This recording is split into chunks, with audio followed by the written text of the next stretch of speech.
Welcome back into the Sports Source. This segment of our program brought to you by Calhoun's. If you are in the mood for the best barbecue in East Tennessee, you need to lift your spirits. That's what you need to do. You need to get to Calhoun's. 9 area locations. You're guaranteed to be near one of them. On the river, at Pellissippi, Turkey Creek, Bearden Hill, Oak Ridge, Lenoir City, Maryville, Pigeon Forge, and Gatlinburg. Calhoun's, a taste of Tennessee. Speaking of a taste of Tennessee, two guys I'm sure that are hurting today because they love Tennessee more than anybody I know. VFL quarterback Sterling Hinton right here. VFL quarterback Bobby Scott down there. Gentlemen, I know you're not happy today. Much of the trouble this year can be traced to the defense. Obviously, it's the understatement of the year. Bob Shoop was hired to come in and lead Tennessee to the East title. He didn't, but ironically, Penn State just won the Big Ten East without him up there. His defense yesterday gave up 45 points to Vanderbilt. That is the most for Vandy in an SEC game since 1971. In February, we said it was a risk to make a move on John Jancic and bring in a new defense coordinator before a big year. But everyone fell in love with this hire. On paper, smart hire. We showed last week what he's done at previous stops. This guy's proven. But the gamble did not pay off. Sterling, I'll let you start on the decision to bring in a new coordinator, and it just didn't work. Well, you know, we still, I mean, we had at the end of the year, and it's unfortunate we had to take that thing to Vanderbilt like that. But, you know, the injuries are still a part of it to me, and, you know, it's a new system. And he's got guys that have been in a system for some time. But as a total disaster, what I'm hearing, I'm not riding that because, you know, there's some good things happening this year. We won some big games with him as their coordinator. Did go 8-4, did beat Florida, snapped that streak. There were some positives, but you're trying to be nice. But your offense had to outscore people. I mean, it wasn't saying that your defense performed at a high enough place and standard to say, wow, glad that defense was there because they kept us in that game and they got us to win. I mean, there wasn't a game that I sit there and go, yeah, that happened. You score 34 points on anybody, that should be enough to win if you've got any kind of defense at all. Yeah. And I just think we right now we don't have anybody that can tackle, that can get in the right position.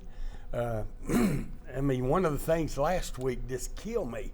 I mean, we had guys standing up on the line of scrimmage on the defense, waiting to get a signal of what defense they're going to run. And, I mean, it was just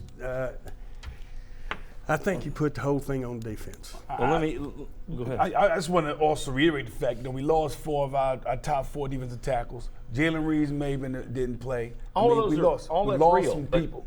Here's the thing. That's all real. But it's still a That's percentage. Real. That's still a percentage. That's not all of it. You can't put it all on. It's a heavy percentage. A percentage, but guys are not showing up in the right, correct places. I mean, they're not even in the holes. They're not in the spots that they need to be. That's a problem. Let me show you something Butch Jones said last night. He had a brief press conference after the game. Apparently some of the media didn't make it down to the basement where they do it at Vanderbilt in time, and that started a big brouhaha. But I watched the presser. He was there. He answered the questions. To give up 600 yards and 40-something plus points, that's unacceptable at Tennessee. That's not going to be tolerated. Jimmy Himes, Bob Shoop back next year? I don't know. I think he will be. I'm not sure. I know there's a pretty significant buyout. He's got a pretty good contract here. He's getting over $1.1 million. And I don't know if Tennessee's going to look at this and say, okay, this is an aberration. And you had some numbers the other day about what he had done at Vanderbilt and Penn State. This is way out of norm for what he's been able to do. On the other hand, they've had a lot of injuries. I don't think it's all injuries. I go back to what Will said. You've got some misalignments. You got people out of position. You got people that are still trying to get lined up when the other team's snapping the ball. There's some coaching issues with that group as well. But based on what he has done in the past, I think he would get year 2. I wonder if he leaves on his own. He might. Some chance. That might be a happy resolution.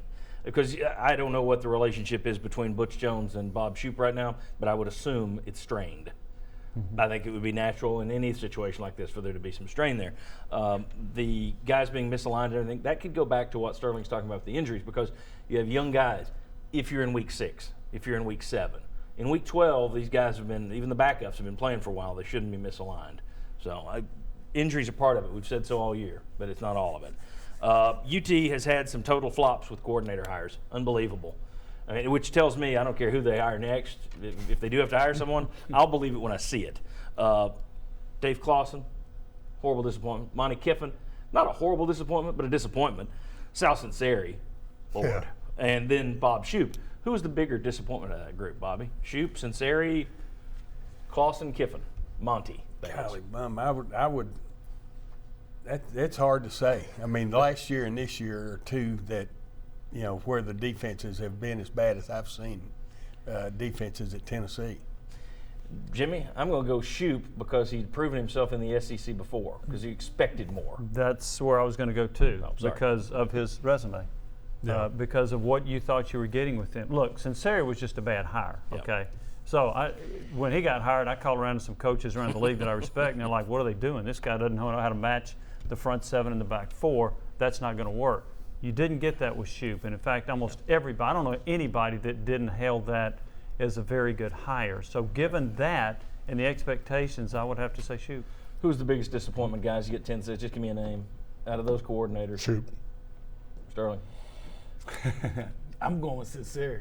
Okay. Sinceri. Now, let me say, a lot of people out there saying this is the worst Tennessee defense they can ever remember. Then you've got a short memory. 2012, that Sinceri defense, worse. Still worse than this one. Rush yards allowed. This one has given up 2,700 yards to 2,200. It's worse in rush yards allowed. Passing yards allowed, the Sinceri defense was worse. Total yards allowed, the Sinceri defense was worse. Total points allowed, the Sinceri defense was about a touchdown per game worse.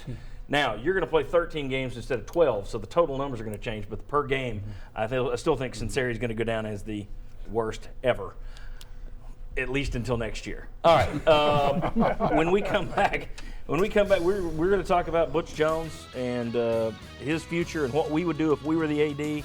All that. What if he leaves on his own? Tough stuff. Come on back.